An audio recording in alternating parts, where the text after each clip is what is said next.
اللہ تعالیٰ نے جو انسان پیدا کیے ہیں ان کے مزاج مختلف ہیں. ان میں کچھ لوگ ہوتے ہیں جو قوی ہوتے ہیں ارادے کے، جو فیصلہ کر لیا ڈٹ گئے. کچھ لوگوں میں وہ قوت ارادی اتنی مضبوط نہیں ہوتی، وہ ادھر ادھر سوچتے رہتے ہیں. کچھ لوگ جسمانی طور پر بہت توانا ہوتے ہیں، کچھ لوگ جسمانی طور پر پیدائشی طور پر کمزور ہوتے ہیں. تو اگر کوئی قوت ارادی کمزور رکھنے والا شخص ہے، وہ بھی تو اللہ کی تخلیق ہے، اللہ کا بندہ ہے. خطاؤں کا ظہور ہو جاتا ہے، توبہ کرتا ہے، پھر کچھ عرصے کے بعد پھر خطا کا ظہور ہو جاتا ہے، پھر توبہ کرتا ہے. تو ہم تو یہ سمجھیں گے کہ ایک حد کے بعد پھر اس کی توبہ قبول نہیں ہونی چاہیے. لیکن حدیث سنیے. وعن ابی ہریرہ رضی اللہ تعالی عنہ قال قال رسول اللہ صلی اللہ علیہ وسلم ان عبدا اذنب ذنبا، یقیناً ایک بندہ جو ہے وہ ایک گناہ کرتا ہے. فقال، پھر وہ کہتا ہے رب، اے میرے پروردگار، اذنبت فاغفر لی، مجھ سے گناہ ہو گیا ہے، مجھے معاف فرما دے. فقال ربہ، تو پروردگار یہ کہتا ہے اعلم عبدی ان لہ ربا یغفر الذنب ویأخذ بہ، میرا یہ بندہ یہ جانتا ہے کہ اس کا ایک رب ہے جو گناہ معاف بھی کر سکتا ہے اور سزا دے بھی سکتا ہے. کیا مانی ہوئے؟ گناہ اس نے کیا ہے لیکن جانتا ہے اللہ کو کہ وہ معاف بھی فرما سکتا ہے، تبھی تو وہ اللہ سے معافی کی درخواست کر رہا ہے. اس کے اس جاننے کی بنیاد پر، اس کے اس علم کی بنیاد پر، اس کے اس ایمان کی بنیاد پر فرمایا غفرت لعبدی، میں نے اپنے بندے کو معاف کر دیا. ثم مکث ما شاء اللہ، پھر وقت گزرا جتنا کہ اللہ نے چاہا. ثم اذنب ذنبا، پھر اس سے گناہ ہو گیا. فقال رب اذنبت ذنبا فاغفر، پھر کہتا ہے پروردگار مجھ سے گناہ ہو گیا، پھر مجھے معاف فرما دے. فقال ربہ، اللہ فرماتا ہے عالم عبدی ان لہ ربا یغفر الذنب ویأخذ بہ، میرا بندہ ہے نا جو جانتا ہے کہ اس کا ایک رب ہے، ایمان باللہ اس کے اندر ہے، تبھی تو پکار رہا ہے. اور یہ بھی جانتا ہے کہ وہ گناہ معاف بھی کر سکتا ہے اور چاہے تو پکڑ بھی سکتا ہے، سزا بھی دے سکتا ہے.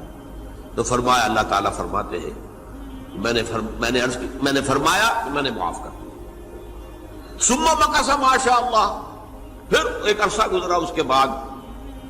ثم اذنب ذنبا، پھر اس نے گناہ کیا. قال رب اذنبت ذنبا آخر، اس نے کہا پروردگار میں نے تو پھر ایک اور گناہ کر دیا، فاغفر لی، مجھے بخش دے. فقال اعلم عبدی ان لہ ربا یغفر الذنب ویأخذ بہ، میرا بندہ جانتا ہے نا کہ اس کا ایک رب ہے جسے وہ پکار رہا ہے، کہ وہ جانتا ہے کہ اسے اختیار حاصل ہے کہ چاہے تو بخش دے اور چاہے تو پکڑ لے. اس کے اس علم، اس ایمان کی بنیاد پر میں نے اسے معاف کر دیا. ایک اور حدیث، میں نے چونکہ اس گفتگو کے لیے ان احادیث کا تفحص کیا ہے، یہ تو بہت ہیں حدیثیں، میں نے ان میں سے کچھ چنی ہیں. ہمارے بعض واعظ ناصح وہ بھی کسی شخص کو روکتے رہے، برائیوں سے روکتے رہے، نہیں رکتا تو کہیں غصے میں آ کے اللہ تجھے کبھی معاف نہیں کرے گا. یہ کتنا بڑا جرم ہے، اس کا اندازہ کیجئے اس حدیث سے. تو میرے بندے کو میری رحمت سے مایوس کر رہے ہیں، کتنا بڑا جرم ہے، اس کا اندازہ کیجئے.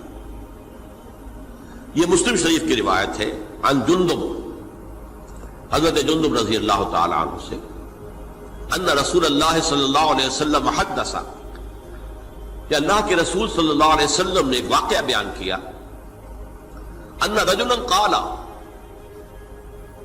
کہ ایک شخص نے یہ کہا واللہ لا یغفر اللہ لفلان، کہ خدا کی قسم اللہ تعالیٰ فلاں شخص کو کبھی معاف نہیں کرے گا. وَأَنَّ اللَّهَ تَعَالَى قَالَ، اس پر اللہ تعالیٰ نے یہ فرمایا منزل الذی یتعلی علیہ، یہ کون ہے جو میرے اوپر حکومت کرنے والا آ گیا، جو میری طرف سے حکم لگا رہا کہ میں کبھی معاف نہیں کروں گا؟ منزل الذی، کون ہے وہ شخص، الذی یتعلی علیہ انی لا اغفر لفلان، کہ میں فلاں شخص کو کبھی معاف نہیں کروں گا، قد غفرت لفلان، اس کو تو میں نے معاف کر دیا، واحبطت عملہ، اس شخص کے تمام اعمال میں نے ضائع کر دیے کہ تم نے میرے بندے کو مایوس کیا۔ یہ ہے جرم کی انکار۔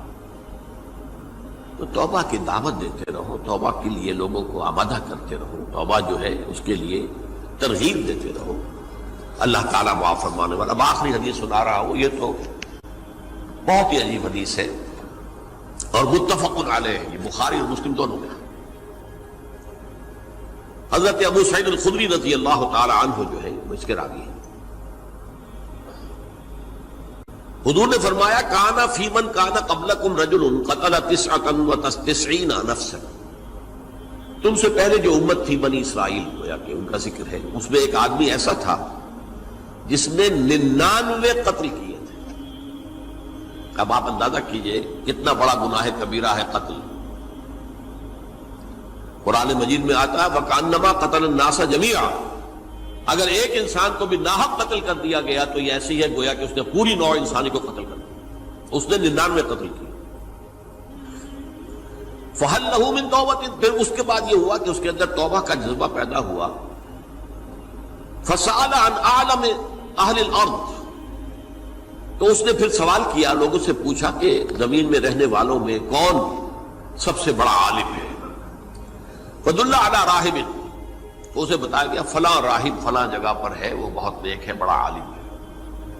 فَأَتَاهُ، وہ اس کے پاس آیا، فَقَالَ أَنَّهُ قَتَلَ 99 نَفْسًا فَهَلْ لَهُ مِن تَوْبَةٍ، انہوں نے کہا دیکھیے راہب صاحب، میں نے 99 انسان قتل کیے، اب مجھے یہ بتائیے کہ میرے لیے توبہ کا کوئی امکان ہے؟ فَقَالَ لَا، انہوں نے کہا نہیں۔ فَقَتَلَهُ، اس نے اس کو بھی قتل کر دیا۔ فَكَمَّلَ بِهِ 100، اپنی سینچری مکمل کر لی، مطلب 99 کے بعد ایک کی کسر تھی، اس کو بھی قتل کیا، 100 پورے کر لیا۔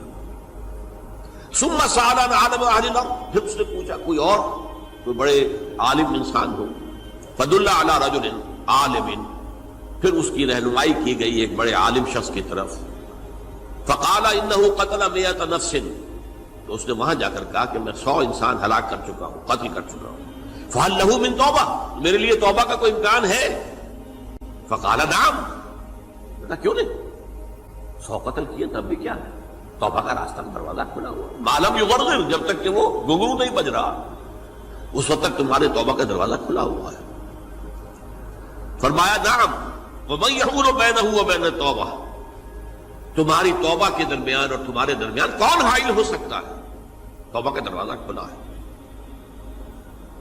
لیکن ساتھ ہی کہا انطلق الی ارض کذا و کذا، اب تم ایسے کرو جہاں تم رہتے ہو وہاں نہ جاؤ واپس، وہاں کا ماحول اچھا نہیں ہے، معاشرہ اچھا نہیں ہے، ہو سکتا ہے کہ تم توبہ پر قائم نہ رہ سکو، تم فلاں جگہ چلے جاؤ، وہاں اچھے لوگ آباد ہیں، ان میں جا کر رہو۔ فإن بها اناسا یعبدون اللہ تعالی، وہاں ایسے لوگ آباد ہیں جو اللہ کی بندگی کرتے ہیں۔ فاعبد اللہ معہم، تو تم ان کے ساتھ مل کر اللہ کی بندگی اور پرستش کرو۔ ولا ترجع الی ارضک، اپنی زمین کی طرف اپنے وطن میں واپس بن جاؤ۔ فإنها ارض سوء، وہ بری جگہ ہے۔ فانطلقا، تو وہ چل پڑا، ہجرت کر رہا ہے، اس جگہ جا رہا ہے جہاں کا راہب نے بتایا تھا۔ حتی اذا نصف الطریق، جب آدھا راستہ اس نے پورا کر لیا، اتاہ الموت، موت آ گئی۔ فاختصمت فیہ ملائکۃ الرحمت و ملائکۃ العذاب، اب وہ جہنم کے فرشتے بھی آ گئے اس کی جان قبض کرنے کو، اور جنت کے بھی آ گئے۔ فقالت ملائکۃ الرحمہ، رحمت والے جو فرشتے ہیں جنت والے، انہوں نے کہا جا تائبا مقبلا بقلبہ للہ تعالی، یہ شخص توبہ کر کے اللہ تعالیٰ کی طرف ہجرت کر رہا تھا، اس لیے اس کی نیت کی بنیاد پر اب یہ جنتی ہے، لہذا اس کی روح ہم قبض کریں۔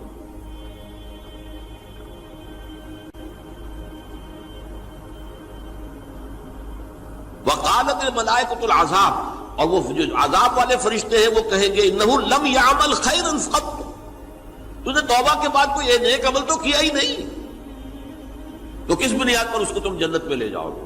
اس کو تو دوزخ میں جانا چاہیے۔ فَأَتَاهُ مَلَكٌ فِي صُورَةِ الْآدَمِيِّ، تو ان کے پاس اللہ نے ایک اور فرشتے کو بھیج دیا آدمی انسانی شکل کے اندر، فَجَعَلُوهُ بَيْنَهُمْ، تو ان فرشتوں نے کہا بھائی ہمارا فیصلہ کرا دو، اس کی روح ہم لینا چاہتے ہیں یا ہم لینا چاہتے ہیں، انہیں حکم بنا دیا۔ فَقَالَ قِيسُوا مَا بَيْنَ الْأَرْضَيْنِ فَإِلَىٰ أَيَّتِهِمَا كَانَ أَقْرَبُ، کہ تم فاصلہ ناپ لو جہاں سے وہ چلا ہے اور جہاں جا رہا تھا اور یہاں اس کی موت ہو رہی ہے، تو کون سا فاصلہ زیادہ ہے؟ جب ناپا گیا، بلکہ ایک حدیث میں آتا ہے کہ اس پر اللہ نے زمین کو جو ہے حکم دے دیا، ایک طرف والی زمین تو سکڑ جا، دوسری والی جو ہے تو پھیل جا، تاکہ وہ جدھر جو وہ جا رہا تھا وہ زیادہ قریب ہو جائے بنسبت اس کے کہ جہاں سے وہ چلا تھا۔ تو اس فیصلے پر پھر جو فرشتے تھے جو کہ رحمت کے فرشتے تھے وہ اس بندے کو لے گئے جنت کے اندر۔ یہ ہے توبہ کی عظمت اور اس کی تاثیر۔ رب رب کر دے بڈھے ہو گئے اتے ملا پنڈت سارے، رب دا کھوج کھرا نہ لبا اتے نہ کیتے بئی نظارے۔